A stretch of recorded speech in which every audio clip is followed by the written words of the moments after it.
Corona का second strain आ गया है, सरकारें समय रहते नहीं चेती। Indian Institute of Public Health के निदेशक डॉक्टर दिलीप मलवांकर, अमेरिका के वायरोलॉजिस्ट दिलीप कुमार और इंडिया टुडे टीवी के वरिष्ठ पत्रकार आशुतोष मिश्रा ने एक निजी चैनल में कोरोना के म्यूटेंट स्ट्रेन की जानकारी दी थी और कहा था कि सरकारें समय रहते पर नहीं चेती। जनवरी 2021 में ही महाराष्ट्र में इसका पता चला था। पंजाब में यह वायरस लंदन से यूके वेरिएंट के नाम से आया था। अब यह देश भर में फैल गया है। होली तक सरकारें सोई रही। इसके बाद अचानक मचे कोहराम से देश भर की हेल्थ आधारभूत संरचना भी चरमराने लगी है। आइए हम भी अपने दर्शकों तक इस बातचीत को पहुंचा रहे हैं। अब आप खुद देखिए कि कैसे कोरोना का दूसरा चक्र भयावह है और राजनीतिक दल के लोग अपनी इसमें रोटियां सेक रहे हैं। सरकारें कमियां छुपा रही हैं। सर, इस समय भारत में जो हो रहा है, क्या उसे टाला जा सकता था? क्या सरकारें पब्लिक हेल्थ का ये जो सबसे बड़ा इशू है उससे और बेहतर तरीके से निपट सकती थी? क्योंकि अब तो ये भी नहीं कहा जा सकता कि एक सरप्राइजिंग एलिमेंट था। हमें 1 वर्ष का वक्त मिला था अपने हेल्थ स्ट्रक्चर को दुरुस्त करने के लिए। बिल्कुल, आपका सवाल बहुत सही है कि ये जो सेकंड वेव थी, पहली वेव जो आई पिछले साल मार्च अप्रैल मई में, तब तो ये डिजीज भी नया था। हमको ज्यादा जानकारी नहीं थी, हमारे पास प्रिपरेशन नहीं थी, तो उसको टालना शायद डिफिकल्ट था। फिर भी हमने लॉकडाउन करके उसको डिले किया। वो वेव जो मई में आती थी, वो उसके बजाय सितंबर तक हमको उसको पीछे धकेला और उससे हमें काफी मुश्किल पड़ी। इकोनॉमी भी काफी उससे सफर हुई, but human lives were saved. काफी लोगों की जान उसमें से बच गई और काफी लोगों को ये रोग धीमे धीमे कम हुआ। सब जगह ये पूरे दुनिया में माना गया कि भारत में ये रोग पे बिल्कुल काबू पा लिया। कम से कम मृत्यु, कम से कम केसेस पर मिलियन पॉपुलेशन, 1 करोड़ पॉपुलेशन के ऊपर किया। बट मार्च के बाद जो हुआ, या ये मार्च 2021 से फरवरी मिडल तक, तो हम 8,000 पे पहुंच गए थे। 1 लाख पिछले सितंबर में थे, पर हर दिन के केस वो 8,000 9,000 पे पहुंच गए थे। बट मार्च से जो हुआ, फरवरी मार्च से, और जो जितनी जल्दी से बढ़ा है, उसको हम क्यों नहीं टाल सके, ये बड़ा प्रश्न है। उसमें बहुत पहलू हैं जो मेरा अंडरस्टैंडिंग में बताता हूँ। एक तो हम सब ने ऐसे मान लिया था कि जो सितंबर से कम होता जा रहा है, जिसमें अहमदाबाद, दिल्ली या कई दिवाली के बाद थोड़ी दूसरी लहर आ गई, बट वो भी दिसंबर तक वो लहर भी कम हो गई। हमने सब एपिडेमियोलॉजिस्ट ने सोचा था, और दिलीप कुमार जी भी बताएंगे कि अमेरिका में, यूरोप में विंटर टाइम पे में, जाड़े के मौसम में ये दूसरी वेव आई और आएगी, और आई भी, और बहुत बड़ी आई। और वो हमारे वहां नहीं आई विंटर में। उत्तर भारत में तो काफी ठंड रहती है, फिर भी वेव नहीं आई। तो हमने तो सबने मान लिया कि अभी ये रोग गया। उसके बाद 15-16 जनवरी से वैक्सीनेशन भी चालू हो गई, तो सबके मूड में और मूड बढ़ गया कि अभी तो टीकाकरण चालू हो गया है, तो अभी तो ये सब खत्म हो गया। और कई लोगों ने बताया भी, कहा कि ये सब खत्म हो गया। और मार्च 15 के बाद तो जो स्पीड से बढ़ी है, वो स्पीड तो अभी किसी तरह से उसको कंट्रोल करना बहुत ही मुश्किल बन रहा है। और इसीलिए हमें जो हॉस्पिटल की कमी हो रही है, बेड की कमी हो रही है, जो दवाइयों की कमी हो रही है। अगर आप देखोगे वर्ल्ड में जहां भी सीवियर सेकेंड वेव आई, एक्सेप्ट यूएसए, ब्राजील में, यूके में या साउथ अफ्रीका में, सब जगह आपने देखा कि एक नया स्ट्रेन आया है और उस स्ट्रेन के अंदर उसका इन्फेक्टिविटी रेट कहीं पे मतलब ज्यादा था। तो अब हमारे देश में भी यूके का first strain I believe around December में हम लोगों के यहाँ डिटेक्ट हुआ था। लेकिन आप देखिए कि हम लोग इतने पीछे थे इन टर्म्स ऑफ सीक्वेंसिंग। तो आप किसी भी नए स्ट्रेन का पता कैसे करते हो? आप वायरस के जो पॉजिटिव है वो सैंपल लेकर के उसको सीक्वेंस करते हो और कंपेयर करते हो कि उसमें क्या चेंज आया है। and depending on the change you propose कि it has some new strain or new variant, right? So हुआ क्या कि हमारे यहाँ जब दिसंबर में हमारा इंडिया में पहली बार एक सार्स कोवी जीनोमिक कंसोर्सिया बनाया गया। सोचिए कि हमारा जो पेंडेमिक स्टार्ट हुआ मार्च में, हम कोई कंसोर्सिया जो कि सीक्वेंस करेगा, 10 लैब्स बनाई गई अक्रॉस द इंडिया, वो हमने दिसंबर में जाके बनाया।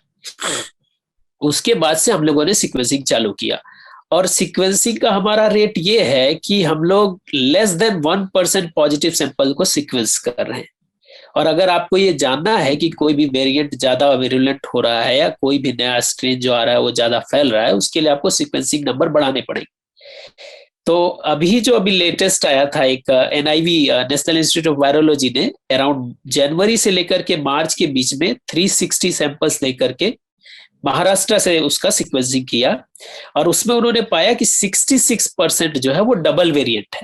And this is where the concern आ रहा है। अभी जो कंसर्न यही है, आपको बीच में टोक रहा हूं, आपको थोड़ा सा ना इसको और लेमैन की लैंग्वेज में समझाना होगा। हाँ, डबल वेरिएंट क्या है और ये सब चीजें। हाँ, तो लेमैन की लैंग्वेज में ये समझ लीजिए कि वायरस जो होता है वो उसका एक मटेरियल जीनोमिक मटेरियल होता है। इस तरह समझ लीजिए आपके पास एक हार है, मोती लगे हुए हैं, ठीक है, तो मोती उसका मटेरियल है, और 30,000 यानी 30,000 ऐसा मटेरियल उसका होता है स्ट्रिंग में, छोटे मोती। और जब वायरस आपकी बॉडी के अंदर जाता है तो अपनी नई कॉपी बनाता है, तो ताकि वो बाहर निकल के दूसरे को इन्फेक्ट कर सके। अब उस प्रोसेस में उसमें वो चेंज आता है, क्योंकि वायरस इतना परफेक्ट नहीं है, वो हमारी मशीनरी को यूज कर रहा है, तो उसके जो मोती का जो सीक्वेंस है उसमें समझ लीजिए कुछ चेंज आ जाता है। तो वो change most of the time क्या होता है कि वो यूजलेस होता है, वायरस के लिए बेनिफिशियल नहीं होता, वो रैंडम होता है। बट कभी कभी वो चेंजेस ऐसे होते हैं रैंडमली कि वो हमारे इम्यून सिस्टम के लिए मोर डेंजरस हो जाते हैं और मोर इन्फेक्टिव हो जाते हैं।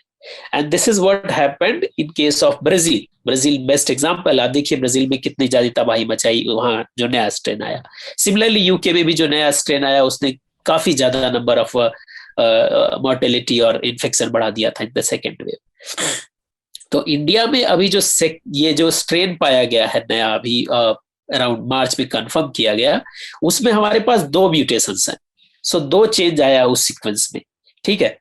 अब ऐसा क्या हुआ कि एक चेंजेस डिफरेंट स्ट्रेन में पहले देखे गए हैं, but this is first time हमने ये देखा है कि दोनों चेंज एक ही वेरिएंट में पाए गए हैं, और बिकॉज ऑफ दैट ऐसा माना जा रहा है कि ये ज्यादा विरुलेंट या ज्यादा इन्फेक्शियस हो सकता है। सो इसकी इन्फेक्टिविटी रेट हाई हो सकती है। अहमदाबाद सबसे पहले जो पहला कदम हुआ वो मैं सिविल हॉस्पिटल गया। सिविल अस्पताल के बाहर वहां मॉर्चुरी है, और वो कोविड डेडिकेटेड मॉर्चुरी है, तो जितने भी लोग वहां पर अपनों को खो रहे हैं वो सारी डेड बॉडीज वहां मॉर्चुरी में रखी जाती है। रात में कल जिनकी मौत हुई है उनकी बॉडी सुबह तक निकल नहीं पाई थी वहां। बाकी जो परिवार थे करीबन 40-45 अलग अलग इलाकों से आए थे लोग, और जिन 3 लोगों से हमारी बात हुई में से उनका एक का नंबर 17वां था, एक का नंबर 18वां था। इंसान इंतजार करते हैं। अहमदाबाद के सिविल अस्पताल की मॉर्चुरी में डेड बॉडीज इन वेटिंग थी, उन्हें निकलना था, और ये सारी कोविड की थी। इसका दूसरा पहलू ये ऐसे भी देखिए कि गुजरात का जो डेटा आ रहा है, कल का डेटा था कि 81 मौतें हुई हैं। उन 81 मौतों में 18 की वेटिंग तो अकेले अहमदाबाद जो सिविल अस्पताल है वहां से दिखाई पड़ रही है, और पूरे राज्य का आंकड़ा 81 है। अब आपको वडोदरा की बात बता, मैं इसमें बड़ौदा में हूं, और यहाँ का सबसे बड़ा जो सरकारी अस्पताल है वो सयाजी है। मैं पूरे बड़ौदा डिस्ट्रिक्ट का 11 तारीख से चार्ट देख रहा था। 11 को 2 मौतें, 12 को 3 मौतें, 13 को 3 मौतें, 2 मौतें, 14 को 4 मौतें, 15 को फिर से 15 को 3 मौतें, 14 को 3 मौतें हुई हैं, और 15 को फिर से 2 मौतें हुई हैं। ये पूरे बड़ौदा डिस्ट्रिक्ट का है। ये मैंने वहां से डेटा लिया, और उसके बाद में सीधा यहाँ पे 6 शमशान गृह हैं, उनमें से एक पे गया जो सबसे बड़ा है। वो उसमें 26 चिताएं हैं। एक तरफ 6 जल रही थी, और मेरे पीछे जो 6 चिताएं थी वो जल रही थी। अब लोगों को ये लगेगा कि ऐसा थोड़ी ना कि सारे के सारे कोविड से मौतें हुई हों। तो हमने वहां के जो प्रबंधक हैं उनमें से एक को हिडन कैमरे पर कैप्चर किया, कैमरा दूर रखा, और बात करते करते उन्होंने जब ये कहा कि एक शिफ्ट में 26 की 26 चिताएं जल रही हैं, और 3 शिफ्ट में जलाई जा रही हैं, क्योंकि एक लाश को जलने में लगभग, एक शव को जलने में 4 घंटे 5 घंटे लग जाते हैं।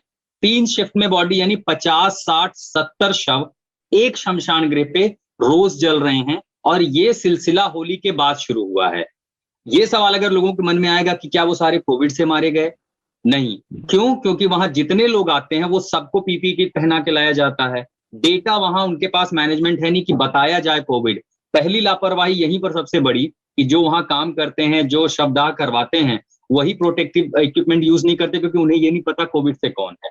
लेकिन क्या ये महज संयोग है कि होली के बाद से अचानक आपको 50-60 शव एक ही शमशान गृह पे, जबकि 6 है, मैं सिर्फ एक की ग्राउंड रिपोर्ट बता रहा हूँ, रोज जल रहे हैं? क्या ये संयोग है? ये अचानक से लोग मरने लगे? लेकिन उसको जब हमने चेक करना चाहा, आसपास बहुत सारे बायोलॉजिकल वेस्ट थे, ग्लव्स हैं, ग्लव्स कवर हैं, पीपी किट के पैकेट्स हैं, उस तरह के बायो वेस्टेज। तो उस हम नतीजे पर पहुंचते हैं कि जो संख्या बताई गई है डिस्ट्रिक्ट वाइज, उससे वो कहीं ज्यादा है। मान लीजिए इस पर अगर किसी को असमंजस की स्थिति हो तो दूसरा आंकड़ा बताता हूं। उसी शमशान गृह के आगे एक मुस्लिम कब्रिस्तान है, वहां गया मैंने, वहां के पेपर, उन्होंने डेटा मैनेज किया, उन्होंने पेपर पर नोट किया किस तारीख को कितने आए। मैंने उनसे कहा मुझे 11 तारीख से 15 का डेटा चाहिए।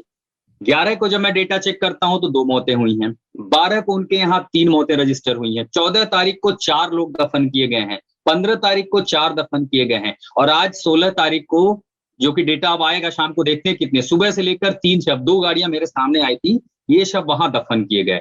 ये जो एक कमी मैं यहाँ ये देख रहा हूं कि डेटा छुपाने की बहुत ज्यादा कोशिश है रही है। अब इसको मैं पीछे अगर अनुभव के तब जाता हूं, जो सामने देखा, तो जब हम कोविड का स्लो डाउन हुआ अक्टूबर नवंबर में, जब डेटा नीचे गिरने लगा, फिर भी तमाम सारे राज्य ये कह रहे थे, एक्सपर्ट कह रहे थे कि किसी भी हाल में अपने सुरक्षा चक्र को न तोड़ें, और उसका तरीका है कि टेस्टिंग करते रहिए।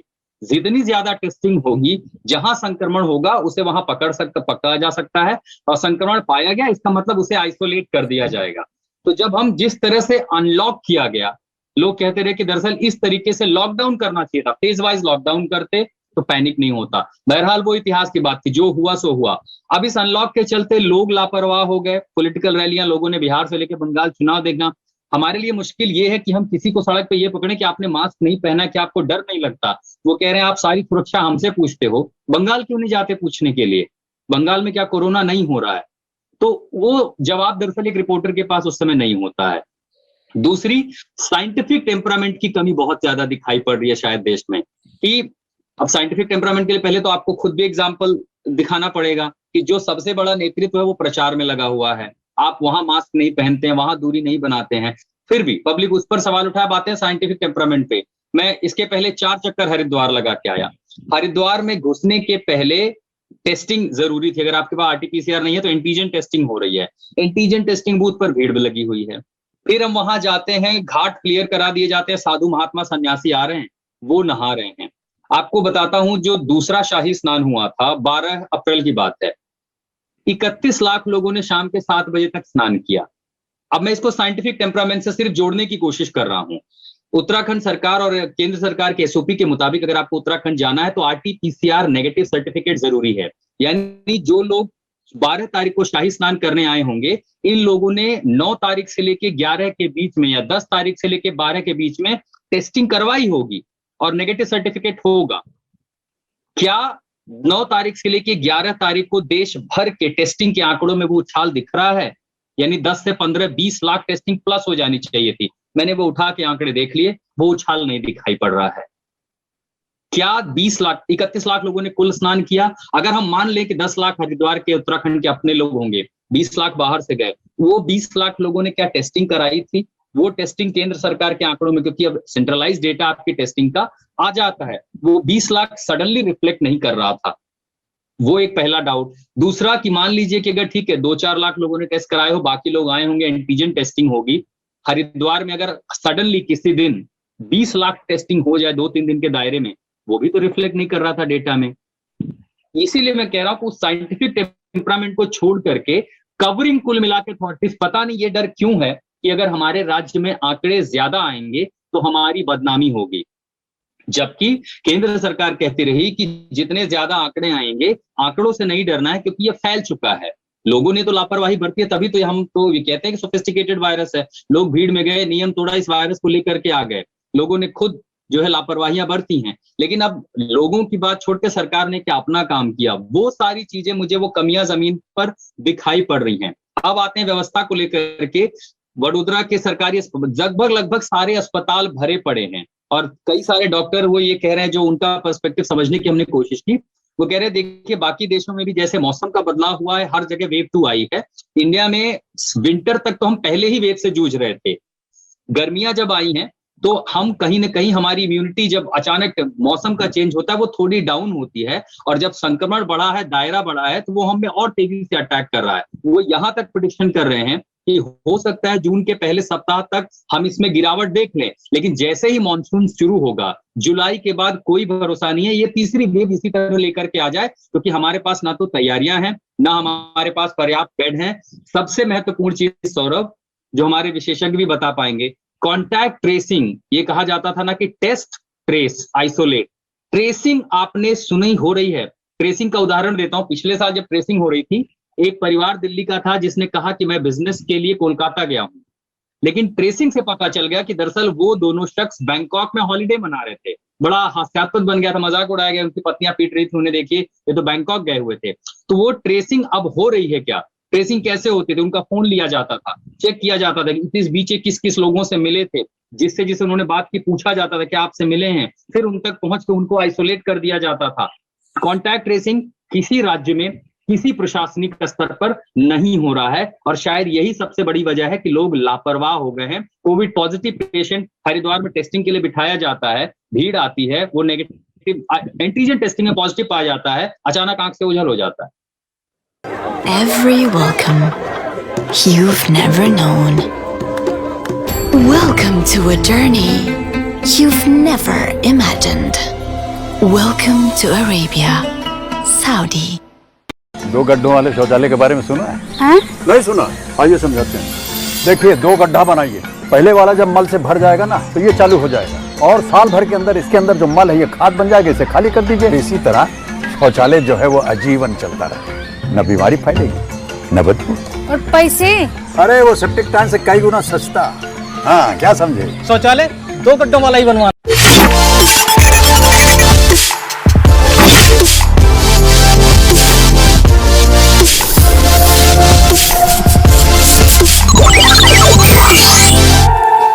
What?